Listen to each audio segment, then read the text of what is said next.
to 4. Okay. Oh, that's interesting. Okay, bring it on then, because that... You want to fuel your payoffs. I mean, how else are you going to fuel your payoffs if you don't draw cards? Fair enough. And put creatures in the graveyard, right? Exactly. Exactly. And yeah, I think that there's 2 white-black decks, and they're very different from each other. Okay. Like, this is the aggro version, and it's a skeleton of the aggro version. And let's go maybe from the uncommons, Sure. just to take a look at what we go, maybe from the most expensive ones. But Sure. Want to start on the right side? Start with the Shepherd? Shepherd, because you're going to lose a lot of creatures, and lots of your creatures have actually some kind of an effect. Right. So bring So them there back. is yeah, like, you really are dependent on your Blodsky Berserker. Comrade Blodsky is going to be very important, because this is your go high while going wide. So normally you go wide or you go tall, and this one does both, because the more creatures you play, the bigger it becomes, and it starts being a very, very potent threat. But Right. you don't have a way to protect it very well. And even if you do it with the demonic gifts or something like that, it resets to be to 0. 1/1. Yeah. So it's a nice thing that you can actually late in the game bring it back for with the Shepherd, and you get another flying threat. And maybe you can, if you foretold it, you can bring it back, and you can sacrifice something else with the village rights, and draw a couple of cards and make it a 3/3 instantly, which is great. Yep. And yeah, again, a 3/3 flying threat is a decent thing in this format. Even if you just need to get rid of the Raven or something, but you get something in return. So that's quite cool. Also, there is another thing. You are playing the Great Hall of Sternheim, and you can also return it with the Shepherd of the Cosmos, and then you can make another angel, so you can actually somehow pivot into a flying deck all of a sudden when the cards align well. Yeah, exactly. Yep. So that's why I put it in. Sweet. I think that this card is great. Oh yeah. The fact that you exchange a land for angel warriors. Yeah, no, I was talking more of the Shepherd of the Cosmos. But yeah, of course, the Great Hall, the Great Hall is great. Oh, we can do it as the last one because it's the lowest casting cost, I guess. Or is it?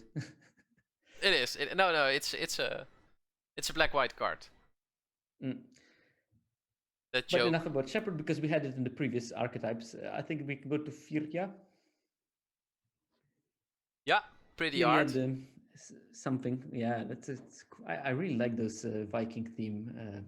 Me too. The border. And very sweet. I think only the Theros Beyond Death constellation ones were a bit meh, but these ones are all great. Oh yeah, and the M20 ones were also pretty lame, where they had the Liliana or the fairy team. I don't even remember those. So probably I just completely ignored them.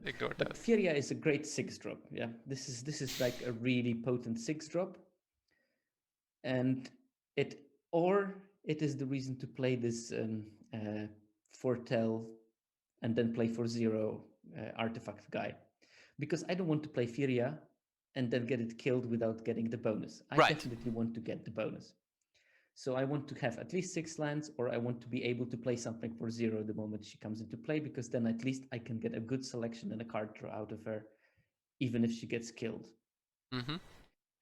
And also, I mean, this deck has several ways of returning things, and this is so important, because once you set up a couple of those creatures that have payoffs for double spelling, this allows you to double spell almost every turn or every second turn.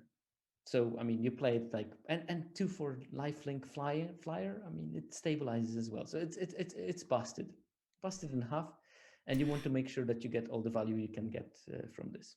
Sure. Agreed. Okay. We got the Valkyries again. Skull Raid we talked about. Because the more village rights you have, the better the Valkyries become. Right. Because you play the code spell Cleric, put the counter on something, sacrifice it to village rights, you have the fuel for the Valkyries, and the Valkyries are cheap, which means you can double spell with them. So you can imagine something like turn 3 2-drop and code spell cleric, turn 4, sacrifice the code spell cleric, draw 2 cards, play the Valkyrie, get the payoff or something like that. Right. It's really very close to a 2-drop, right? In this type of deck. Yeah. And even if as a 4-drop, it's also good. You don't want to exile too many things because you also have the graveyard synergies in there. Okay, sweet. Skill rate we talked about. The rare you picked, which is the best card in the set. Is it? Arguably, yeah. I think it's great. Yeah. I like it. It's not the only angel you have in this deck, so right. There's definitely opportunity for having multiple destroy target creatures here on the second chapter. The Valkyrie is an angel, isn't it? The Valkyrie is. Yep. Yeah, and the 3/3 is also an angel. So Shepherd. And the Furia is an angel. So and the Furia. No, for sure. It's real. Yeah. It's real. So I mean, you can imagine it's a great card. I just put it because based on draw power, but it actually is pretty synergistic. It's quite cheap, also. Yeah. Which is part of the. Oh, and you can also make an angel from the Great Hall. From the Great Hall. Yep. So yeah. It's a great card. But there are so many good cards that you can pick on that same spot in here, in black and white. So this is the magical fairyland, but. Magical angel land, I would say, Sierkovitz. Yeah. The 3-mana 2/4 angel is also going to be good. So yeah. Yeah, sure. Want to talk about Infernal Pet? Because I think that's an interesting include here. Do you see this being a big thing? I think it's just very synergistic for you, and the fact that it gets flying is just important for that deck. If you want to double spell, you might as well want to make your double spelling matter for something. You cannot just depend on one Bloodscape Berserker. Right. Or drawing 2 land is not such a great thing. Clarion Spirit is amazing, but you want to have some payoff. And I think that the pet is just right. You also want to have those turns when you don't double spell. So I think that this is going to be the very fiddly part of this deck, is that you need something to do in this moment when you can't double spell. You play the pet, and then you start double spelling from the next turn.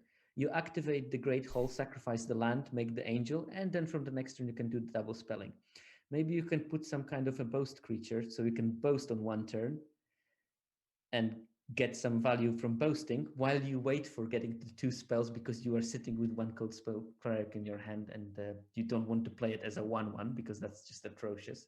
So I think that those decks should be designed to have something to do while you're not double spelling, and putting something that will pay you off for double spelling is a great way of doing something, because you can't realistically think that you're going to double spell very quickly with the pet, and also you don't want to double spell on the first turn you play it, because it just gains flying for nothing. Right. So you'd rather play it on the curve for 3 and start double spelling from the next turn. Right, but like there are a couple of creatures in Zendikar that this reminds me of, right? You had the white 2-drop 1/1 that got flying and a 1/1 counter if you play the land, right? Fledgling, yeah. Which is obviously better than this. Yeah. Because the requirement for getting a 1/1 and getting flying is playing a land, which is way easier than double spelling. And there was also the 3-mana 2/1 in green that if you played a land it got a 1/1. Didn't get flying though, but it had trample, which is pretty similar to this one, right? Well, playing lands is way easier than 2 spells a turn. And that card was pretty bad. Like I wasn't happy running 2 of those in the deck. I think most I did was 6. Yeah, but you were okay. So now you're talking about the red-green landfall 18 land.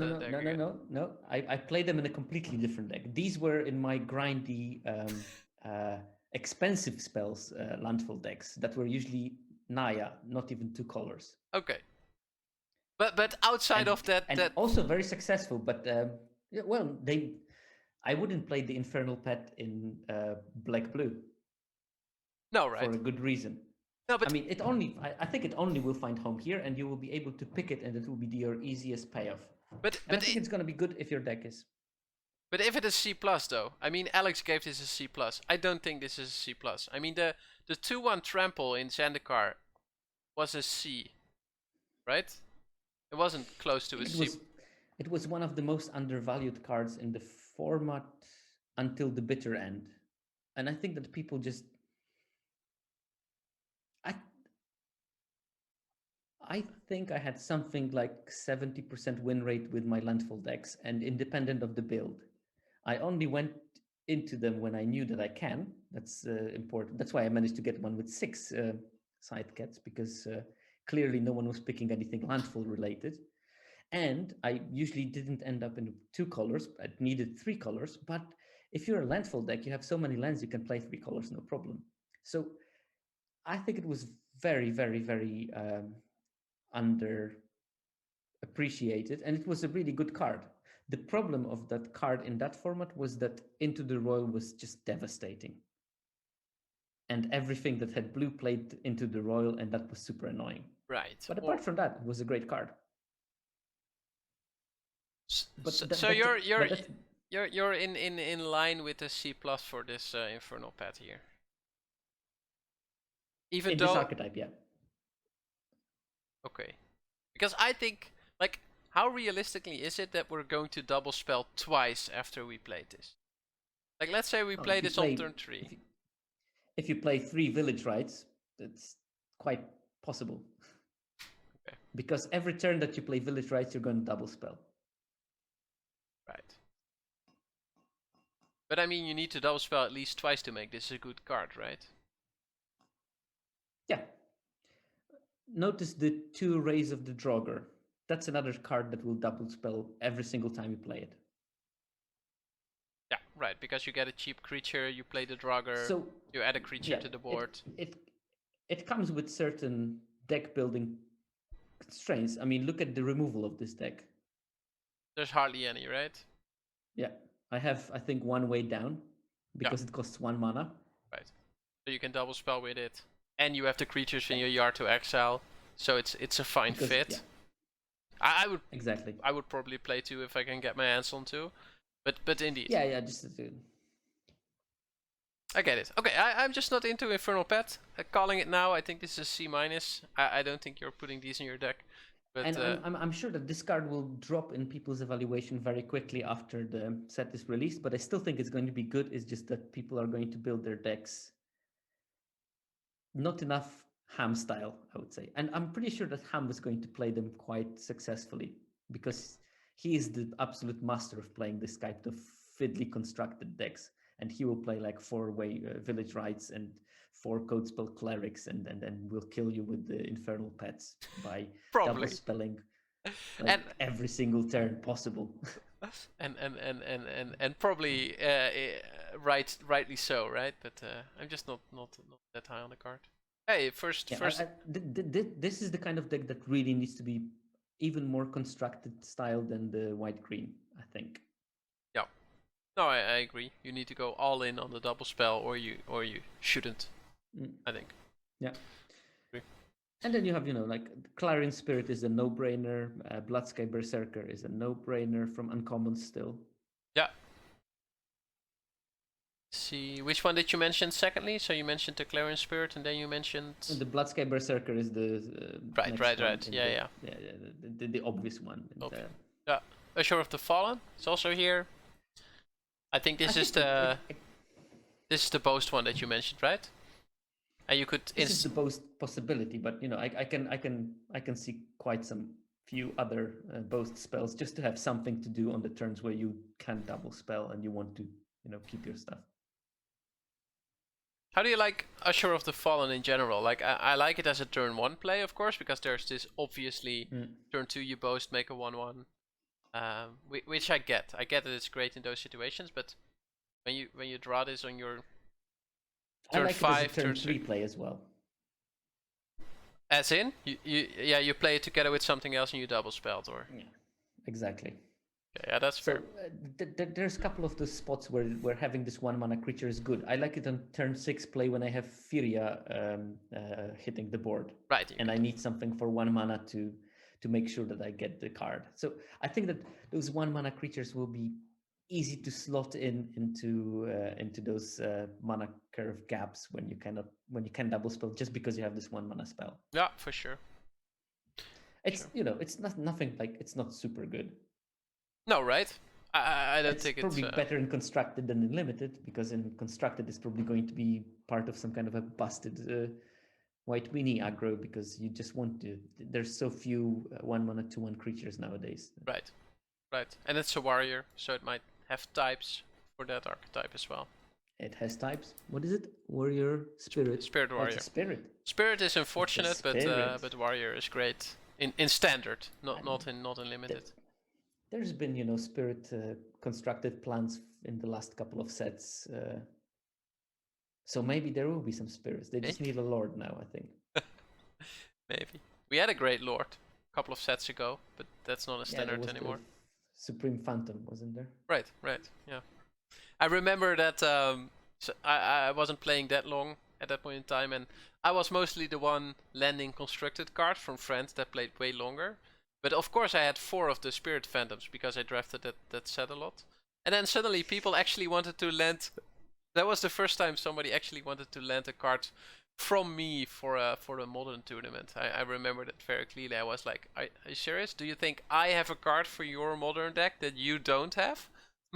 Interesting. What must that be? And it was the Spirit Lord, yeah. That's the GP I played with Dom. I mean, I played 4 of them and 4 of the other Hexproof Lords. Played similar deck? Nice. Yeah, no, Banned Spirits with Collective Company. Yeah, I think it was. At least, it's a fair deck. Unfortunately, fair decks and Modern don't combine anymore, but it was a fair deck. I have a Red Prowess deck in Modern, which I really like. But yeah, just to wrap up the white-black. Yeah. As you can see, there is the same package of Demonic Gift and the Berserker guy. Yep. Because I think it's one of the best common interactions in the set. There is the one Disciple, because what you want in here is what you want to have Sacrifice Fodder, Exile Fodder, and fodder to bring back with them Raise the Draugr that does something when you bring it back. And I think that this is sort of like weirdly aggressive deck that plays lots of loops. It's like, yeah, I play a couple of creatures, sacrifice one, bring them back, replay them, and at the same time you get those small incremental advantages from your play 2 spells in 1 turn kind of payoffs. Yeah. And obviously in the skeleton you're limited, but the more of the Berserker you get, the better. The more of the Clarion Spirit you get, the better. Yeah. And the more you can rebuy them with the Raise the Draugr, the better, because if you lose 2 Clarion Spirits and then you rebuy them and then you play both of them and restart double spelling, Clarion Spirit also brings you the 1/1 spirits to sacrifice for your village rights. Yeah, I think this is one of the better ones, right? So much synergy. This card is just broken. If you can activate it once, it's already good. I can imagine like turn 2 Bloodsky Berserker, turn 3 Clarion Spirit and Codespell Cleric, and you're off to the races. Yep. This reminds me a bit of the rare, the white 2-drop that required you to cast a multicolor spell and then it would make a 1/1. This class, this District Hero of Precinct 1. Hero of Precinct 1, and this, I think this class is similar or maybe even easier to fulfill than in limited at least. In limited, yeah. I think in limited it's easier to fulfill because there's not so many gold cards. Spells. Right. It was easier. It was easier then because it was in the Ravnica multicolor paradise. Yeah. No, so correct. There was plenty of multicolor cards, but but still it would be rubbish, and this one is still great. Right. And I think that this set has plenty of tools to make you double spell into the late game, even though sometimes it will be just like futile cycles of playing codes, sacrificing a code spell Cleric and reviving it or something like that. Yep, I agree. I kind of like this. I think this is one of those archetypes where like playing your turn out correctly is going to be very hard.